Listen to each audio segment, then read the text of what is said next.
Donc nous, on n'est pas dans l'imagerie 3D, on n'est pas dans la santé, on est plutôt dans l'informatique de gestion. Et on parle ici de tous les logiciels qu'on utilise un peu tous les jours, la comptabilité, la finance et ce genre de logiciels. Donc tous ces logiciels, ils ont besoin de communiquer parce que d'abord, ils ont des données communes ou parce qu'une action dans un logiciel va en entraîner une autre. Et puis pour communiquer, en fait, il faut 3 ingrédients. Il faut un point de sortie dans un logiciel, il faut un canal de communication et un point d'entrée dans un autre logiciel. Alors pour l'implémentation des points d'entrée dans les logiciels, le marché il a trouvé son standard, c'est la SOA, c'est le concept de service. Par contre, pour les points de sortie, eh bien, il n'y a rien, il n'y a pas de standard, il n'y a pas de solution. Donc on est obligé de modifier le code des logiciels et de redéployer tout le logiciel.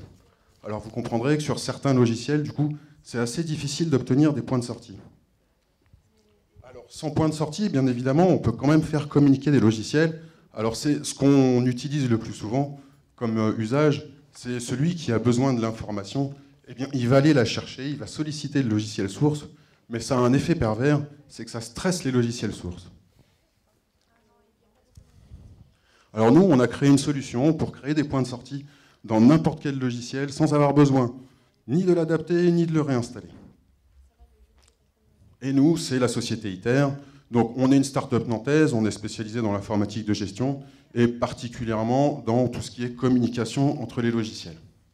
Alors on a créé cette société, on est 2 anciens collègues, Sébastien et moi-même, et on a donc chacun plus de 20 ans de SS2I dans l'entreprise où on travaillait. Donc Sébastien était directeur commercial et moi j'étais directeur technique. Et puis à un moment, on a voulu réorienter notre activité professionnelle suite au rachat de notre entreprise. Je vais parler plus près du micro, là peut-être qu'on m'entendra un peu mieux. Donc. Alors nous, ce qu'on voulait dans ce nouveau projet professionnel, c'était créer de la valeur. Alors on a décidé de s'attaquer à un verrou technologique qu'on a très souvent rencontré chez nos clients. C'est impossible de créer des points de sortie dans les fameux logiciels du marché et dans les ERP. Et puisqu'il est impossible de créer ces points de sortie, il est impossible de savoir exactement et en temps réel où on en est dans le traitement de l'information. Et il est impossible du coup de prévenir les autres logiciels qu'il vient de se passer quelque chose dans un logiciel qui les concerne. Alors on a cherché surtout une solution qui pourrait fonctionner sur tout le parc logiciel des entreprises. Et cette solution, on l'a trouvée, et le point de départ de cette solution, c'est un constat, c'est que tous les logiciels, quelles que soient les technologies qu'on utilise pour développer, ils utilisent une base de données, et le plus souvent, c'est une base de données transactionnelle. Et puis, chaque action qu'on effectue au travers de ce logiciel, il va laisser une empreinte sur la base de données. Et cette empreinte, elle est absolument unique. Alors, si on sait retrouver cette empreinte dans le journal de transaction du moteur de la base de données, finalement, on a la solution pour créer des points de sortie. On sait instantanément qu'une action vient d'être réalisée dans un logiciel et on peut du coup l'envoyer là où on a besoin de cette information. Alors, c'est du CDC, c'est une technique qui existe déjà depuis 20 ans, c'est très très confidentiel et nous, on a complètement repensé le concept.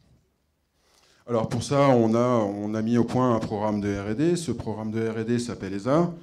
Donc c'est un programme collaboratif avec un laboratoire, donc le LINA, un industriel de la société A56 et nous, les porteurs du projet ITER. Et pour le financement de ce projet, donc on s'est appuyé sur l'OSEO, sur la région Pays de la Loire, et puis sur nous-mêmes, sur nos fonds propres. Donc Atlampol nous a beaucoup aidé dans la constitution, dans le montage de ces dossiers, nous a beaucoup aidé aussi à trouver les partenaires et nous a beaucoup aidé dans la relation avec les financeurs publics. Et puis on a déroulé notre programme de R&D, c'est un programme de 3500 jours avec une équipe de 11 personnes pour développer de la technologie, des technologies, en fait 3 types de technologies, des technologies de capture des changements, de transport de l'information et de routage de l'information, pour aboutir à un produit qui est une plateforme d'intermédiation. C'est un logiciel d'infrastructure qui permet de mettre en relation les fournisseurs et les consommateurs de données sans rien modifier à l'existant. Et c'est là la promesse que nous, on fait à nos clients, c'est que vous n'êtes pas obligé de modifier vos existants, vos logiciels, pour pouvoir les faire communiquer. Alors, la R&D est terminée depuis... alors, ce produit s'appelle Continuum, j'allais oublier le plus important. Alors, ce produit, la R&D, elle est terminée depuis février 2013. Et puis, depuis février 2013, eh bien, on teste. On est en test. Et donc, on tâche d'apporter la preuve du concept, de démontrer la pertinence de la solution et de tester la plateforme sur des cas concrets, sur des problématiques de tous les jours de nos directeurs informatiques. Alors, pour trouver les testeurs, on s'est appuyé sur nos réseaux. Donc, le réseau Entreprendre Atlantique nous a beaucoup aidé, l'association ADN Ouest également, et puis on a fait de la prospection directe. Et aujourd'hui, on a fait plus d'une soixantaine d'interviews de DSI, et certains d'entre eux ont accepté de faire un test, parce que d'abord, tester la solution, c'est gratuit, et puis surtout, la promesse, elle est quand même très très intéressante. Ça veut dire donner de l'agilité au système d'information. Alors, ces 60 interviews nous ont également permis de capturer les besoins, de segmenter notre marché, de packager notre offre et de fixer nos tarifs. Et puis, ça nous a permis d'identifier là où les besoins étaient les plus forts en termes de capture d'informations. On a 3 domaines ici de l'informatique où les besoins sont très concrets, sont immédiats et les prospects sont mûrs pour acheter. Donc ces 3 domaines, c'est la synchronisation des logiciels opérationnels, c'est le décisionnel temps réel et c'est la synchronisation des référentiels de données. Alors aujourd'hui, on a terminé 4 POC. On a terminé 8 POC, pardon. On a déjà fait 4 ventes. Ça veut dire que là, on est sur un process à 1 POC sur 2 transformé en vente. Et on a encore 4 POC dans le pipe. Et puis, on cherche encore des POCers. Donc, si jamais vous avez des problèmes d'intégration d'applications, n'hésitez pas. On sera là tout l'après-midi. Alors, le tour du marché qu'on a fait nous a permis d'identifier nos cibles clients. Et on a en fait une gamme de prospects qui est très très large. Ça part de la petite entreprise jusqu'à la très grande entreprise. Alors, on a segmenté nos produits et on a créé 3 distributions. La première distribution, qui est une distribution en entrée de gamme, qui va correspondre à un besoin d'extraction de données dans un logiciel, dans un progiciel ou dans un ERP, on va le commercialiser au tarif de 8 400 €, ce qui est un tarif très très agressif pour ce genre de produits. Et puis on a décliné donc la technologie dans une édition qui s'appelle la Standard Edition. Là, globalement, une entreprise a besoin d'une infrastructure d'échange de données, soit pour le SI, soit à l'échelle d'un projet. On va commercialiser cette Standard Edition donc à 32 000 €. Et puis, on a la version pour les très grosses entreprises, pour les entreprises multisites qui ont besoin d'échanger de l'information. Et là, c'est l'Enterprise Edition. Et donc là, c'est commercialisé sous forme de redevance annuelle. Et c'est 50 000 €. Donc bien évidemment, on a créé aussi une offre de service. Alors l'offre de service traditionnelle de tous les éditeurs qu'on va pouvoir rencontrer sur le marché, mais on a aussi créé une offre de service pour constituer une force de production pour pouvoir réaliser les premières intégrations. Parce que l'outil qu'on propose sur le marché, il faut le paramétrer en fonction des besoins spécifiques de chacun des clients. Et on veut assurer les premières intégrations pour bien respecter la philosophie de l'objet. Pas de l'objet, mais du produit. Bien.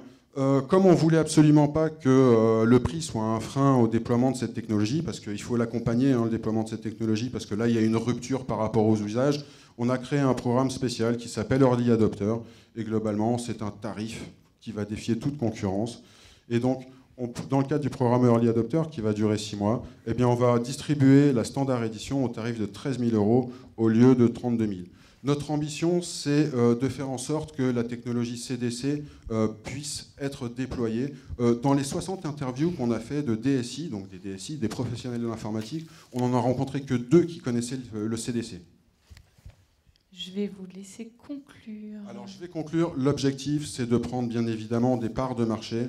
Alors, on a évalué notre marché en France à peu près 15 000 entreprises potentielles. Mais les besoins, bien évidemment, ils ne vont pas s'arrêter à nos frontières. Nous, on a l'ambition d'aller à l'étranger parce que les besoins sont strictement les mêmes. Merci. Merci. Est-ce qu'il y a des questions dans la salle? Je voulais simplement savoir si vous aviez des concurrents et si vous les aviez identifiés. Oui. Alors, on a 4 concurrents, mais sur des segments de marché totalement différents. On a un premier concurrent, je pense que vous le connaissez, c'est IBM. Un autre, c'est Oracle. On a encore un autre concurrent, c'est Informatica, donc qui est le leader mondial dans tout ce qui est outils d'infrastructure pour l'intégration d'applications. Et puis on a encore un concurrent, un outsider, qui s'appelle Attunity, qui a notamment des partenariats avec Microsoft. Alors, ils ont une technologie équivalente.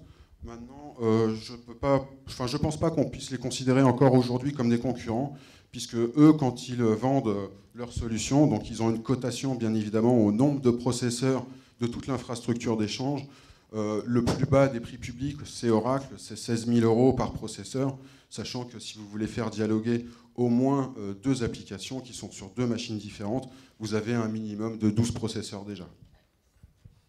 Voilà. Et ça, c'était un des aspects très importants dans le modèle économique qu'on a voulu créer, c'est qu'on a beaucoup de DSI, donc de directeurs informatiques, qui se sentent piégés par ces modèles de tarification, et on voulait pallier à ça.